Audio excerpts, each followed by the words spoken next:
clubs qui s'aiment, qui s'apprécient, donc des supporters mélangés, une belle ambiance à Ningesser. On a battu le record d'affluence de la saison. Le précédent, c'était contre Lille. La première occasion de ce match, elle est pour Steve Savidan et Valenciennes, mais très vite Lens va s'installer. Lens organisé donc en 4-4-2 avec deux mondes qui retrouvent un poste de milieu de terrain, milieu droit, milieu gauche Eric Carrière et deux attaquants, Aruna et Daniel Cousin. Voilà pour le nouveau Lens, donc privé de Jussier et de Thomer. L'homme en forme, c'est toujours Sédou Keita qui marque beaucoup de buts ces derniers temps et qui alerte ici Nicolas Pento. On entre dans une très bonne période pour le Racing Club de Lens, avec notamment des coups de pied arrêtés. On sait que les Lensois sont redoutables dans cet exercice. Voici Demont ici, un ballon qui rebondit. Eric Carrière qui invente une sorte de nouveau geste avec cette tête en demi-volée. Il a mis tout ce qu'il pouvait, nous a-t-il expliqué après. 1-0 pour Lens sur coup de pied arrêté. C'est le 27e but en Ligue 1 d'Eric Carrière et il nous l'a confié, son tout premier de la tête au départ. Il y a une déviation de Bisevac avec un peu de réussite. Bisevac, un autre nouveau latéral côté Lensois. Puis juste avant la mi-temps,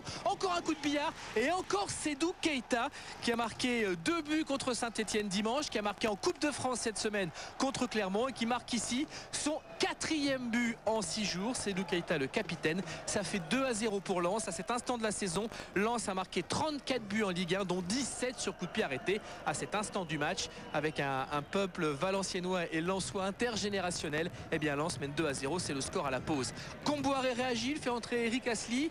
Voici les Valenciennois avec 3 attaquants et d'autres intentions.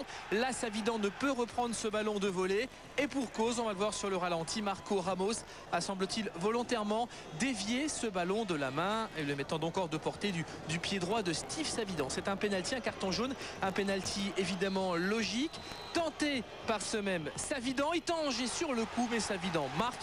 C'est son 9e but de la saison. Ça fait 2-1 dans ce match. La déception pour Charlie Tange car il touche ce ballon mais ne peut l'empêcher d'entrer dans ce but. 2-1, match relancé, d'autant que ce n'est plus du tout le même Valenciennes, dans une grosse ambiance à Ningesser. Beaucoup d'occasions pour les joueurs d'Antoine Comboiré. Ballon de Poe ici et cette belle reprise demi-volée avec un bel équilibre de Laurent Dufresne, repoussé par Itange. Et puis on va retrouver Savidan, Asli dont l'entrée a fait énormément de bien. Asli qui bouge un petit peu la défense lensoise. Ça n'est pas si courant derrière une frappe de Rudy Haddad qui avait peut-être à trouver un meilleur angle. En tout cas, Itange peut repousser la frappe de ce joueur prêté par le Paris Saint-Germain. On est toujours à 2-1 et toujours cette domination des joueurs de Valenciennes dans cette deuxième mi-temps. Rien à voir avec la première période. Ballon ici de Doumingue. C'est maintenant que va récupérer Dufresne. Il y a une faute au départ. L'avantage est laissé intelligemment par Stéphane Bré. Ce coup de tête de Roudet qui était entré en cours de jeu. Encore Itange. Et voilà pour les occasions nettes des joueurs de Valenciennes dans ce match. Valenciennes qui jusqu'ici n'avait perdu qu'une seule fois à Ningesser, mais qui va s'incliner une deuxième fois. Demont est encore sur ce coup-là pour la 3e fois de ce match.